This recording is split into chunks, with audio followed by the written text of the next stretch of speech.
Hi, everyone. It's Bill Black, the Exit Coach from the Exit Coach Radio Show. You know, one of the biggest questions I get on the show is what exactly goes into a business exit plan and when should I start creating mine? Well, I always tell people that the best time to start was 5 years ago, but the next best time is now because you never know when you might need it. So we put together a free report that describes what an exit plan is and what you should know. You can get it free by texting exit plan with no spaces to 44222. That's exit plan to 44222. Again, text exit plan to 44222.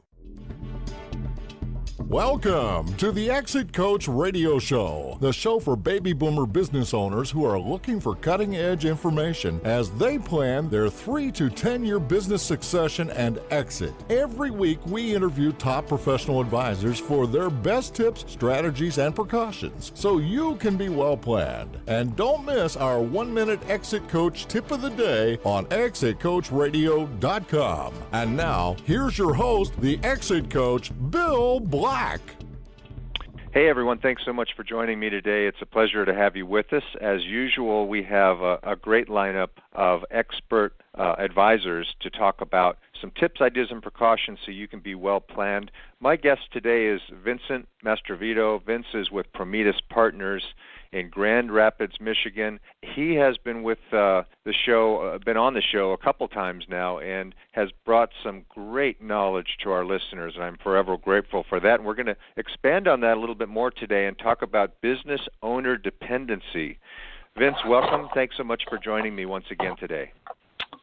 Bill, thank you so much. Hope you guys had a great 4th, and appreciate you having me on the show again. It's absolutely my pleasure, Vince. We've gotten a lot of positive comments about past interviews that I've done with you, and our listeners just say, you know, that guy knows what he's talking about, but he brings it back to us listeners so clearly. It's really, really helpful. So before, just in case our listeners haven't heard those past interviews, Vince, just give us a real brief overview of Prometis Partners and a little bit about your background. Yeah, so my background is really based coming from the financial services industry, owned a wealth management firm for 20, 25 years and have successfully sold that off to a partner that I had. We were doing some business planning in there inside the wealth management firm, and so we spun that piece off, and I wanted to do that on a full-time basis just because the market was driving it so high. I wanted to be able to spend more time in there. Yeah, and our topic today of owner dependency, a lot of, I don't know, I'd say most of the time I go into a business, and it's natural. The business owner built a business around themselves, and they're a key component of that business to the detriment of the potential exit or sale of that owner. And a lot of times they wonder, how can I sell something that's so much about me? What percentages of owners would you say have businesses that are dependent on them, Vince? Almost 89% according to the U.S. Census Bureau. About 88.6% are still relying in the U.S. are still relying on the business owner having some function of producing some product or service or managing the day-to-day operations or just having to manage the financial aspects of the business. And that's really detrimental, especially as the business grows and the owner continues to maintain that dependency role. I was at a company the other day that had grown to quite a large company by most standards, and I asked the owner what all he did, and he named 4 or 5 major org chart boxes that he was still in charge with. What's your experience as you walk into businesses? And and of course this leads to another question, but what's your experience been with regards to that?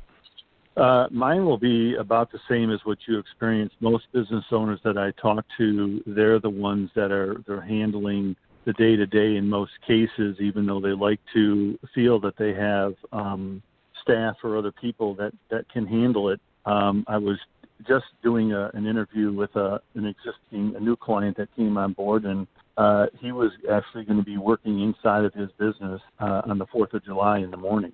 And his business does in excess of $10 million a year revenue.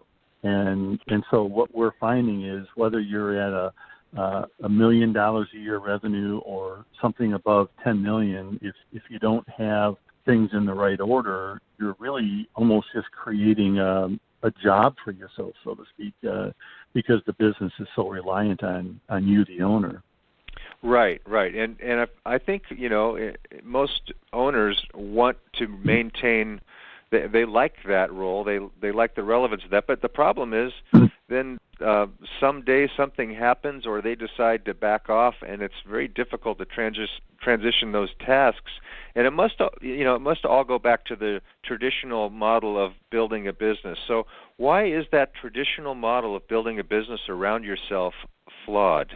I think the reason why it is flawed is when you take a look at the way businesses, were initially started up years ago, is that the business owner was the main person that you connected with every day, and he or she would be the one that was contacting with the clients or the customers, and they were involved in almost every aspect of the business. And in today's environment, through the 21st century, we're just seeing that people that want to get into businesses or buy them or take them over if they're already there, they want a business that is going to be less reliant on the owner so that they don't have to worry about the day-to-day functionality of the business, and they want to be able to focus on working on the business, not in the business. And that's a bit of an old terminology that I'm using there, but it's very accurate in the sense is that as we flow through and progress just through each decade and through each century, is we're trying to make it more efficient for the business owner to get a higher return on their capital and not work themselves so that they really don't have any lives outside of their business. So let's talk a little bit about that, maybe give our listeners some ideas of some milestones they should think about. At what point do you think an owner should start to hire and delegate and replace themselves on an org chart? As soon as they can after they start the business would be our opinion. Because if you build a business from the very beginning that is not reliant on the business owner, then you're going to have a business that not only is going to flourish, but that has sustainability. Now, I understand that doesn't happen overnight. These things that I'm suggesting don't happen in a week or a month. These things take time. You can't just delegate a particular task to a person that's familiar with QuickBooks and say, here, do my QuickBooks, when you may want QuickBooks done a certain way for your CPA or accountant. And so you need to be willing to spend time with these individuals at your business and start actually writing out what the expectations are, the time frames, and some scenarios that might happen in their day-to-day functions and how they may want to handle those situations. And really what you're doing is you're empowering your staff to grow and to learn and to be more confident. So I think though it does take time, once you implement these types of strategies, you find that you have a lot more time to spend where it's really important, which is building the business as a whole, and then also spending time with your family and yourself. What do you think, Vince, holds people back? What's their biggest fear that keeps them from adopting that kind of a strategy? Usually individuals that really don't want to change and feel that the model that they have is going to work for them. It ain't broke. Why should I try to fix it? And that's usually the main one that's going to happen. Or they could just be saying, well, this is the way that it was done in the past, and this is the way we're going to do it in the future. So it's really, I think, critical in today's environment to capitalize on any value that you want to get out of the business is to focus on things like your systems, what do you have in your teams, what type of controls do you have out there, what type of scalable solutions do you have, what is your culture really, what do people think about your employees when they walk in the door, when they walk out, your strategic structure and, your accountability and things. Those are the things that you really want to use as building blocks to create what we call an owner-dependent business. Yeah, that makes sense. So complacency and tradition are two major factors. I think one thing that I hear from business owners too is that they're not clear. They don't have a vision of scaling and growing the business, and they have a fear that they really can't afford to hire somebody else. And maybe they don't realize that they're spending a lot of their time doing minimum wage work when they should be spending more of that time doing top dollar type of work. What do you think about that? Oh, I would agree. When you start taking a look at some of the other statistics that are out there, the Gallup Small Business Index showed that the average business owner is working around 52 hours a week, and that 57% of them are working 6 days a week, and 20% of them are working 7 days a week. So, the question I always ask the business owner is, do you want to have an actual business? Or to my point before is, or are you really just kind of building a job that you've built for yourself? And sometimes these decisions mean that you have to move on from current employees because they just don't have the intellect, or they don't have the ability to really rise to the occasion. And sometimes those are difficult decisions for owners to make. But you want to give those folks the opportunity to capitalize, or really not so much capitalize, but you want to give them an opportunity to grow. But if you find out that that's not really going to happen, you have to be honest with yourself and your business and say, I need to go in a different direction. Not easy things to think about, especially when you're working 7 days a week and you're that owner that's built themselves what they say in the E-Myth books and Michael Gerber's books. You've built yourself a pretty crazy job description to be that business owner. Now, I've heard you talk about 7 major benefits of having an owner-independent business. Let's talk about those, Vince. Yeah, so we go through and we just like to discuss with the business owner and say, let's talk about what would be the impact to the business, to your people, the culture, and your family, and so on, if we implement some of these things. So I'll kind of go through a list of what they are. Is in one of them would be like, it gives you a little bit more control over what your financial future is, because if you're working on the business, you have a lot more time to taking a look at what's really going on a more high-end level and really build out that business plan. You're from a personal level, you're going to be able to increase your net worth massively. You're really going to be able to focus on what am I doing personally to be able to move forward. The business then becomes much easier to scale, which we would also define as it makes it much more attractive to a new owner. And whether that new owner would be a family member, a third party, or maybe someone that works at the business that's not a family. You do end up with a lot more of the freedom that you really wanted to have when you started your own business, which is have my own business, help me control my own time, help me do some more of the things that I really want to do personally. And then you obviously give your staff a lot more security and growth opportunities to better themselves. And then also that will make the market impact, meaning what market you're in, whatever industry you're in, you're going to have a greater impact within that market. And then obviously you just dramatically make the business more stable over a period of time, because you have a stable business that can continue to grow in just about any market. All of those obviously make your business much more attractive to a potential buyer. And of course, we're moving into a time frame when there are going to be a lot more sellers than there are buyers. So if a buyer is looking at your business, they're going to be looking at all of these elements and saying, well, how hard am I going to have to work in this business if I take it over, and how well is everything documented? So it sounds to me like a stepping stone for this might be to start really thinking about and developing your processes and documenting how you do what you do?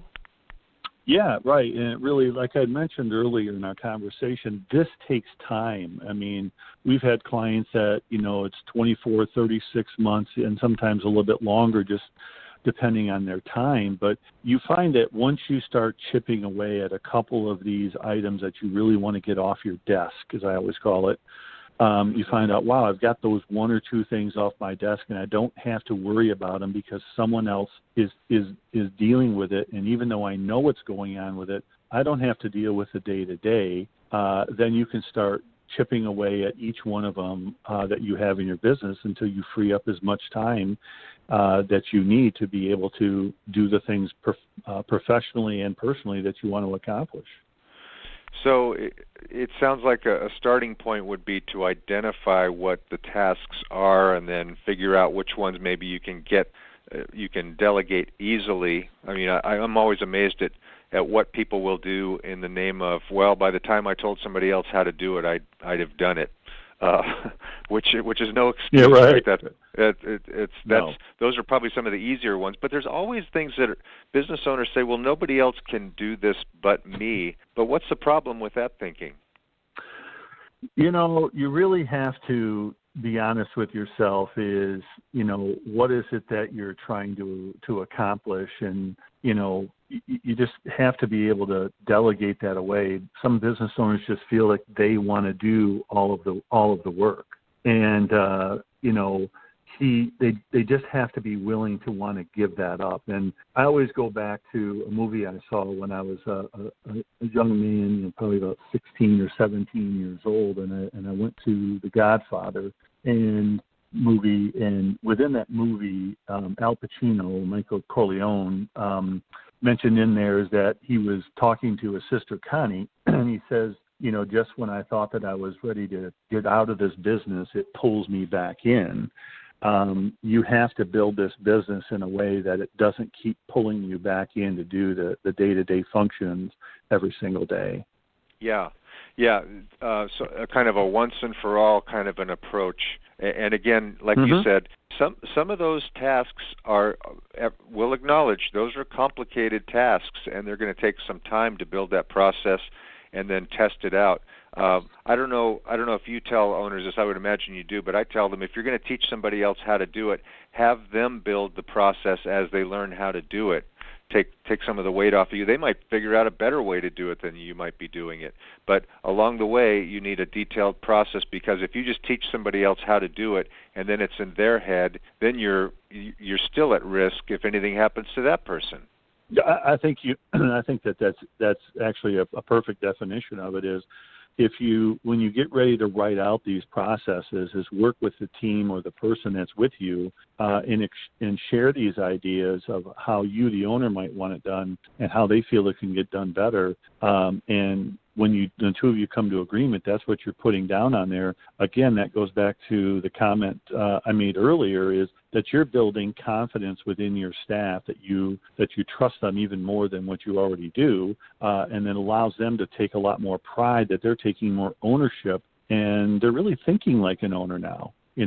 They're not taking all the risk as the owner is, but they're thinking like an owner, and they're helping you to become more successful. Because as we both know, Bill, the more successful the business is, the more secure it becomes for the people that work within it. And they are reliant upon you to continually make the correct and right decisions for the path of your business. And while you're at it, you should probably be thinking about having all of your key employees, and they're doing key processes, to build that standard operating procedures book that you've been thinking about for so long, so that you have something to thump on the desk when a potential buyer comes along, and you can say, here's how we do everything here. It's all been documented. A great idea for business owners to create a process-driven business. And removing your dependency will pay off in many, many ways. If anything great happens, like a buyer comes along, or if anything horrible happens, like a disaster, your death or disability, and don't think that doesn't happen. Vince Mastrovito and I, my guest, have both lived through it with our customers, our clients. So, Vince, once again, great information, and I want to tell our listeners how they can get in touch with you. Your website is terrific. It's at prometispartners.com. Let me spell that, PROMETIS, partners.com. And is that the best way for them to start learning about what you do, Vince, is to go to your website, or should they give you a call? They can go to the website. If they would like to give me a call, they could call 616-622-3070 and give me a call. Certainly there's a ton of information on our website, and we are looking to really upgrade the website to have even more information on there. But I think it's a great start, and then they certainly could call and ask for any questions that they might have, and be happy to direct them in whatever area that they want to go into. Well, once again, you've given us a great deal of wonderful information to think about, and we're creating quite a library of great strategies and tips from events, and I really appreciate you coming onto the show, and I look forward to the next time we get to talk. Bill, thanks again so much. Really enjoy being on here talking with you about this very important topic and process for business owners. So again, I really appreciate what you're doing for your audience and for your people, and I really appreciate being on here with you. Thanks. Thank you. We're going to take a short break. We'll be right back after this. Please stay with us.